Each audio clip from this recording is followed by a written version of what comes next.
আমরা 100% জয়ের নিশ্চিত। যেভাবে আজকে আমরা আমাদের যে মনোনয়নপত্রকে কেন্দ্র করে যেভাবে মানুষের কাছে যে উৎসাহ উদ্দীপনা, হাজারো হাজারো কার্যকর্তা আজকে আমাদের মাঝে উপস্থিত হয়েছেন এবং আমাদের এই ড্যামছড়া, কচুছড়া এবং মনোছয়লেন্টা, ছামনো এই তিনটা কেন্দ্রের যে লংটাইবেলি সাব ডিভিশন আমাদের মনোনয়নপত্র আমরা জমা দিয়েছি। তার মধ্যে একটাই যে মানুষের আশা আকাঙ্ক্ষা যে এইবার এডিসিতে বিজেপি সরকারকে চাই এবং মানুষের মধ্যে সে আশা আকাঙ্ক্ষা নিয়েই আমরা আগামী দিনে মানুষের জনসেবার জন্য আমরা নিয়োজিত হব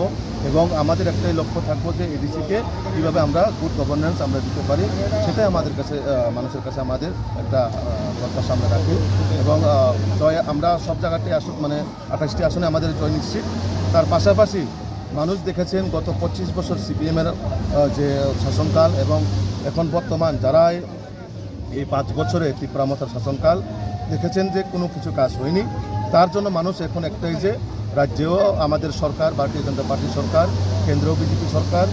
এখন এডিসিতে বিজেপি সরকার হওয়ার পর তখন আমাদের ট্রিপল ইঞ্জিনের সরকার হবে এবং ট্রিপলের মাধ্যমে যেভাবে উন্নয়ন, ডেভেলপমেন্ট এবং ট্রান্সপারেন্সি গভর্নমেন্ট আমরা অবশ্যই এস্টাবলিশ করুম এবং আমাদের একটাই লক্ষ্য যে এডিসিকে এক শ্রেষ্ঠ এডিসি বানানোর এবং এই এডিসির মধ্যে যারা জাতির নামে, কখনো ধর্মের নামে বিভাজন করার সৃষ্টি করে সেটার জন্য আমাদের ভারতীয় জনতা পার্টির প্রত্যেকটা কার্যকর্তা সেটাকে জবাব দেওয়ার জন্য প্রস্তুত এবং আমরা এই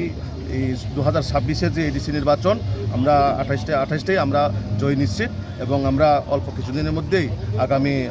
যে 17 তারিখ যে আমাদের ফলাফল হবে আপনারা দেখবেন আমরা